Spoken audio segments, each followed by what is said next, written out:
resolvendo questões de reino animal no Enem. Então vem comigo na prática que eu quero te mostrar como cai a parte de reino animal, principalmente nos últimos anos de Enem, e eu vou te mostrar como resolver essas questões, beleza? Então já vem comigo aqui para o nosso maravilhoso slide.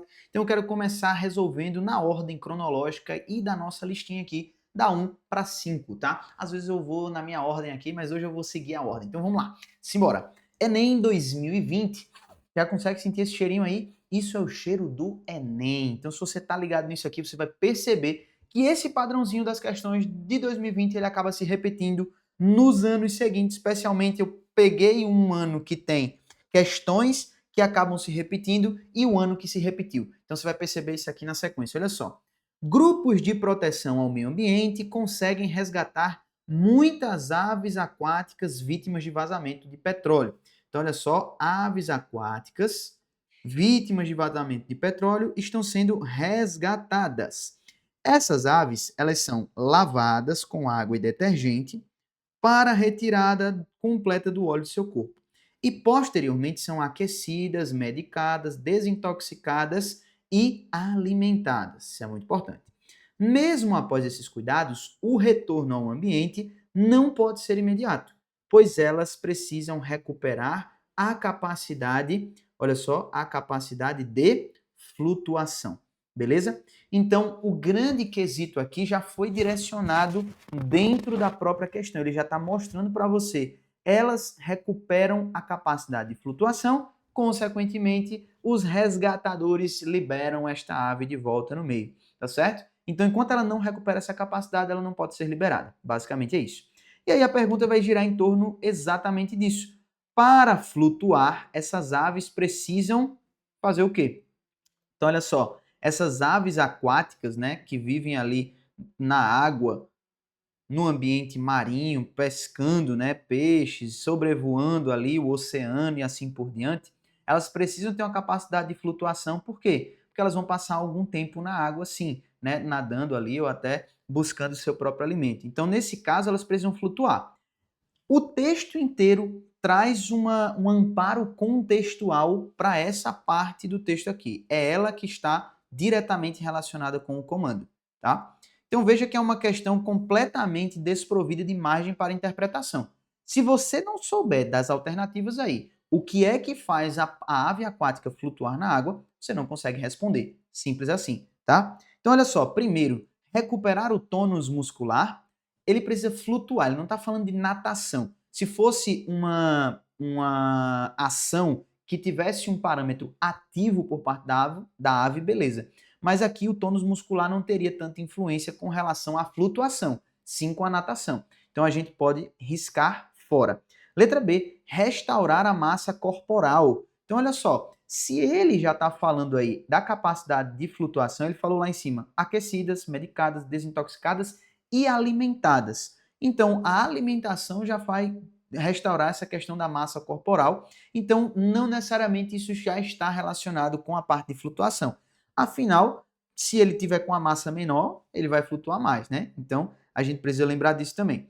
Letra C, substituir as penas danificadas. Letra D, restabelecer a capacidade de homeotermia. E letra E, refazer a camada de cera impermeabilizante das penas. O que é que muitas vezes faz um determinado componente afundar na água? É ficar molhado, tá certo? Então, por exemplo, você joga sua camisa na água lá. Quando ela molha, aí ela afunda. Você já percebeu isso? Então, o que é que acontece? Por que ela afunda? Por causa do peso ali que vai estar mudando, por causa que ela fica molhada. A mesma coisa acontece com alguns insetos, por exemplo, quando tomam chuva, né? E também acontece com as aves. Quando as penas ficam molhadas, isso altera, tá bom? Né? Ali a sua relação de densidade com relação à água, e ela pode acabar afundando. Então, por causa disso, o que é que vai acontecer? Ela precisa refazer a camada de cera impermeabilizante, para que as suas penas não fiquem molhadas e assim ela consiga restaurar a capacidade de flutuação. A homeotermia vai estar relacionada com a temperatura interna desses organismos, isso vai favorecer a vida e não necessariamente a flutuação. E letra C, substituir as penas danificadas. Ele pode até substituir, mas se ele não cobrir com a camada de cera, ele não vai conseguir flutuar do mesmo jeito. Então, isso aqui está relacionado com uma glândula específica das aves, que é chamada de glândula uropigiana, que vai ficar ali na porção, né, terminal da sua estrutura, perto ali da região onde a gente tem a fusão dos ossos, né, do cóccix e assim por diante. E essa glândula uropigiana vai estar fazendo uma liberação, uma secreção de cera que impermeabiliza as penas, tá bom? Então, a restaurar a ação dessa estrutura é o necessário para poder liberar essa ave de volta para o meio, depois dela ter sido aí atingida com óleo, tranquilo? Então, a gente ficaria aí com a resposta na letra E. Então, veja que é um padrãozinho de questões que vai trabalhar com alguma especificidade, alguma adaptação específica de um grupo de animais. No caso aqui foi as aves, a gente vai ver outros exemplos aqui mais para frente. Número 2. Falar letra 2 é fogo, né? Então, número 2, Enem 2020 também. Então, veja duas questões de reino animal na mesma prova. E o outro ano que eu peguei aqui foi ainda mais interessante, porque foram 3 questões de reino animal na mesma prova, tá? Então, muita atenção para isso aqui. Essa questãozinha, ela vai trabalhar sobre o grupo de invertebrados que o Enem mais ama cobrar, que é o grupo dos artrópodes. O Enem ama cobrar artrópodes na prova. Então, olha só, aranhas, escorpiões e carrapatos e ácaros são representantes da classe dos aracnídeos. Esses animais são terrestres em sua grande maioria e ocupam os mais variados hábitats, tais como montanhas altas, pântanos, desertos e solos arenosos. Podem ter sido os primeiros representantes do filo Artrópoda, olha só, a habitar a terra seca. Então, eles são representantes do filo Artrópoda, dos artrópodes, beleza? A característica que justifica o sucesso adaptativo, tá bom? Desse grupo na ocupação do ambiente terrestre é a presença de quê? Então vamos lá. A gente precisa analisar o sucesso adaptativo deles e correlacionar com as alternativas que a gente tem. Tudo bem? Então olha só. Primeiro, para ter um sucesso adaptativo no ambiente terrestre, qual é o principal problema que deve ser resolvido, tá? Então a principal adaptação que a gente precisa resolver é a adaptação ao ambiente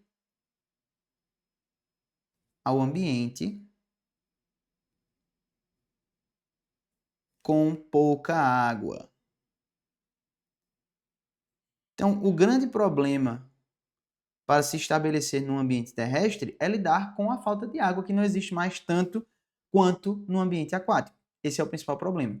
Então, com relação a essas características que a gente tem aí, qual delas está diretamente relacionada com a escassez hídrica, com evitar a perda de água? Então, primeiro as quelíceras. Quelíceras estão relacionadas com a parte de predação, tá certo? Então não tem a ver aí com a parte de escassez hídrica. Então a gente já tira. São aquelas estruturas que ficam ali próxima da boca, junto com os pedipalpos, que são os pés, as pernas mais curtas, que auxiliam o manuseio do alimento, né? Então as quelíceras também, no caso dos aracnídeos aí, das aranhas, são as estruturas inoculadoras de veneno. Então não tem nada a ver com escassez hídrica, beleza? Letra B. Excreção de ácido úrico que confere estabilidade ao pH corporal. Tá? No caso, a excreção de ácido úrico seria uma vantagem para economizar água, e não necessariamente só para deixar o pH corporal estável, mas principalmente para economizar água, porque é uma excreta nitrogenada de alta concentração, então ele concentra muito reabsorvendo água. Então esse seria o principal ponto, tá? Então a justificativa acaba não se relacionando com a necessidade para o sucesso adaptativo. Letra C. Exoesqueleto constituído de quitina que auxilia no controle hídrico corporal, ou seja, falou de uma característica que todos os artrópodes têm, que é esse exoesqueleto. Ele funciona como uma carapaça impermeabilizante, fato, e consequência disso é que existe um controle hídrico corporal por causa da presença dessa característica também. Então, por isso a gente ficaria aqui com a resposta na letra C de certo. Letra D, professor. Circulação sanguínea aberta que impede a desidratação. Pelo contrário, né, a gente tem uma perca maior de água por causa dessa característica do sangue não circular somente dentro dos vasos, tá? Então é um ponto de atenção importante. Letra D, tá certo? Letra D não pode ser. Letra E, sistema nervoso ganglionar que promove a coordenação central do movimento corporal. Então olha só, aqui existe uma descrição ok do sistema nervoso dos artrópodes. A gente tem um sistema nervoso ganglionar com um processo de cefalização bem avançado, né? Então as estruturas nervosas elas ficam todas localizadas nos tagmas anteriores, ali no caso no cefalotórax, beleza? Mas essa característica não está relacionada com a pergunta do comando. Então, apesar dela estar certa, ela não tem nada a ver com o que está sendo pedido. Então, veja que o Enem pode fazer isso sim, tá bom? Trazer uma alternativa que esteja correta com relação ao grupo que ele está perguntando, mas não necessariamente essa pergunta está relacionada com o que ele quer saber no comando, tá? Então, muita atenção para isso, para você nunca mais esquecer. Vamos lá agora para o Enem 2024, onde esses mesmos modelos acabaram se repetindo. E aí você vai ver. Esse primeiro modelo não foi repetido. Por quê? Ele está explorando aqui a classificação e característica dos mamíferos. Mamíferos é um grupo do reino animal que cai muito pouco, né? Então foi aí uma métrica interessante de ter caído no último Enem, né? No Enem 2024, aqui próximo de quando eu estou gravando esse vídeo. Porém, essa questão ela tem um nível de dificuldade acentuado. Então, por causa disso, ela foi uma das questões mais difíceis da prova. Então, a TRI que não vai ser tão alta se você não acertar médias e fáceis, tá bom? Se não tiver coerência de prova, essa questão aqui valia muito pouco.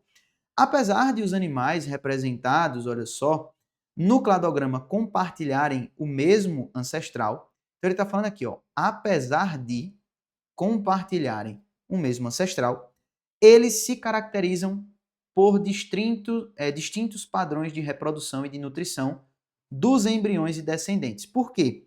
Porque ele está falando aqui de 3 grupos de mamíferos específicos. Os monotremados, que têm um tipo de reprodução e nutrição dos embriões relacionado com o modelo ovíparo, porque eles botam ovos, né? Os marsupiais, eles vão desenvolver esse indivíduo dentro do útero, mas ele vai nascer muito prematuro e o restante do seu desenvolvimento se completa no marsúpio, na bolsa que a mãe carrega, tá certo? Então ela coloca um indivíduozinho prematuro ali, ele sai somente com a musculatura da boca bem formada para que ele possa sugar ali a mama, né, para conseguir extrair o leite e poder terminar o seu desenvolvimento ali na bolsa. E a gente tem os mamíferos placentários, né, os eutérios mesmo, que são aqueles que têm o desenvolvimento completo do embrião dentro da placenta, ou seja, dentro da mãe. São os vivíparos, tá bom? Então isso aqui é muito interessante da gente pensar. Então 3 grupos dentro de um grande grupo que tem modelos muito diferentes aí, tanto do processo de reprodução quanto desse processo de nutrição dos embriões. Um é no ovo, o outro é na bolsa, o outro é dentro da mãe, tá certo? Então muito interessante isso. E aí ele vai perguntar algumas coisas importantes, olha só. Ele vai fazer assim, ó, ao longo do processo evolutivo, percebem-se entre esses animais perdas e ganhos nos padrões citados que envolvem o. Então ele quer saber, ó, perdas e ganhos nos padrões citados que envolvem o.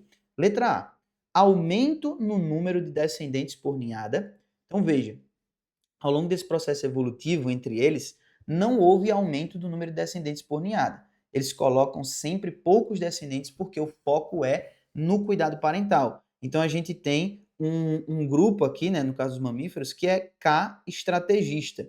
Então ele não vai investir em quantidade, ele vai investir em qualidade. Então ele tem poucos filhos, uma prole mais controlada, e investe mais no cuidado parental desses indivíduos para aumentar a taxa de sobrevivência, tá? Então esse é o ponto muito importante. Então não teve aqui ao longo desse processo esse ganho, tá? Aumento do número de descendentes. Letra B, mudança no tipo de fecundação externa para interna. Todo mundo tem fecundação interna aí, tá certo?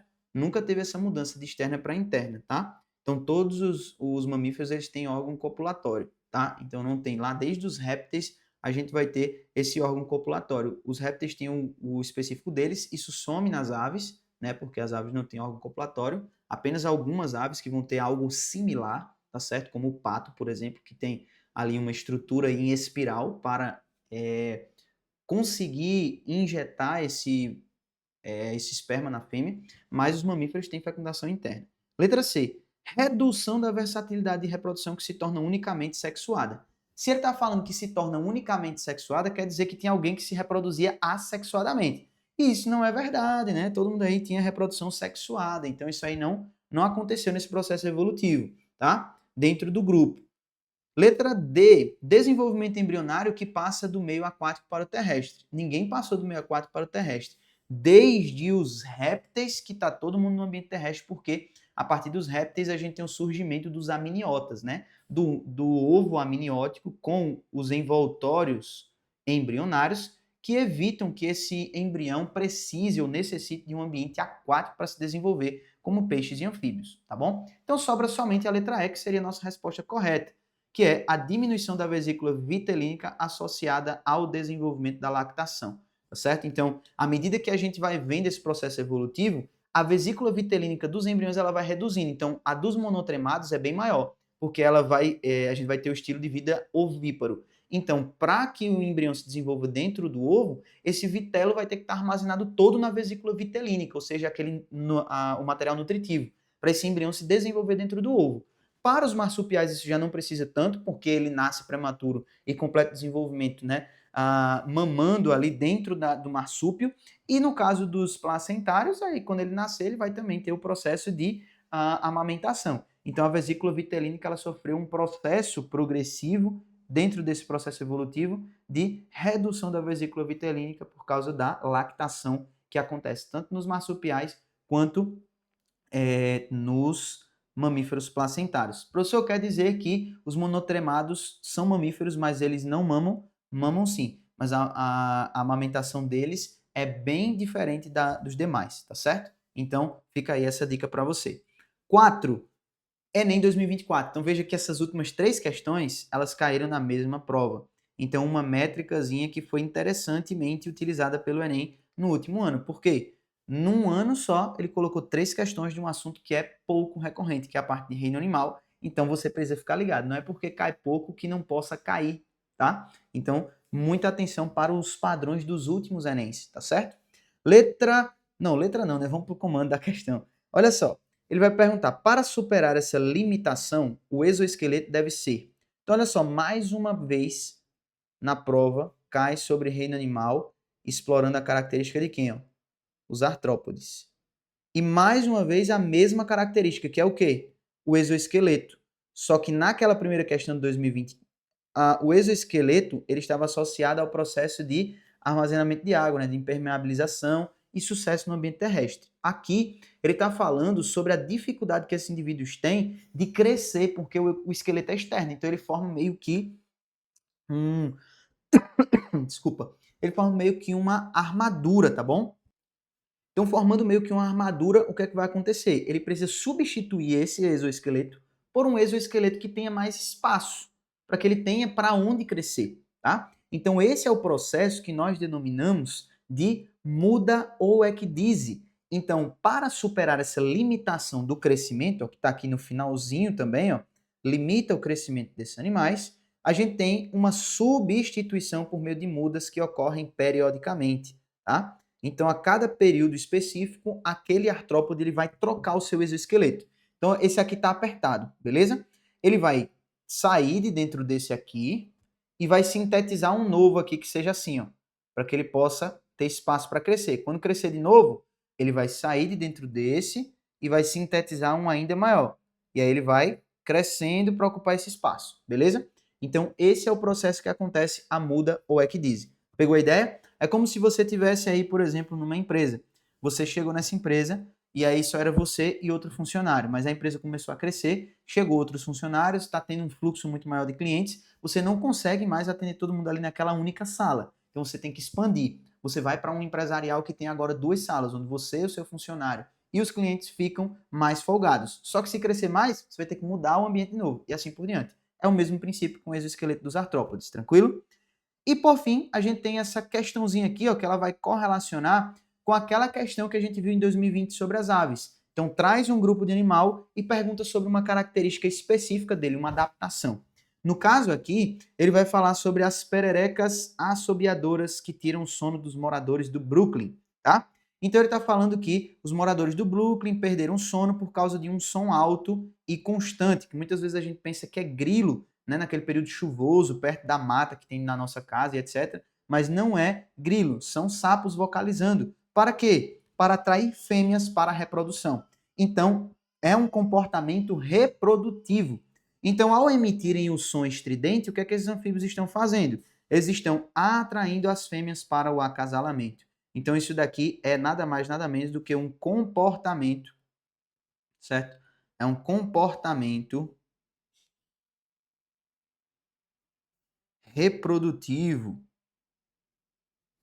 Então, isso aqui faz parte do conhecimento básico do grupo que você está estudando. Então, tem que saber que isso aqui é um comportamento reprodutivo. Então, o Enem ama explorar esse tipo de adaptação, do mesmo jeito que ele puxou lá a adaptação com relação ao estilo de vida das aves aquáticas em 2020, perguntando lá sobre a glândula uropigiana e a parte da flutuação. Tranquilo? Então, aqui eu consegui resolver com você na prática alguns dos modelos mais recorrentes de questões no Enem e assuntos também do reino animal que acabam caindo mais, como o conteúdo dos artrópodes e alguns grupos de vertebrados, fornecendo aí algumas dicas para vocês. Então, olha só, ter acesso a um material como esse vai fazer o seu olho ficar treinado para estar preparado para qualquer tipo de situação, como por exemplo, você chega num cursinho e o professor fala, não estuda reino animal não, porque não cai, né? Só que chega um ano e cai 3 vezes, como aconteceu ano passado. Então, é você estudar com estratégia para estar preparado para esse tipo de situação. Então, se você quer estar preparado para isso, eu quero te entregar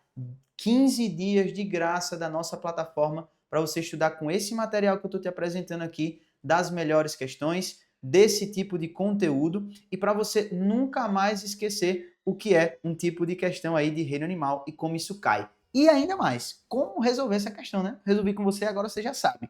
Então, se você quer resgatar isso, clica no link aqui abaixo, que é meu presente para você. Eu fico por aqui, a gente se vê no próximo vídeo. Cheiro no coração, ama a biologia e até a próxima. Valeu!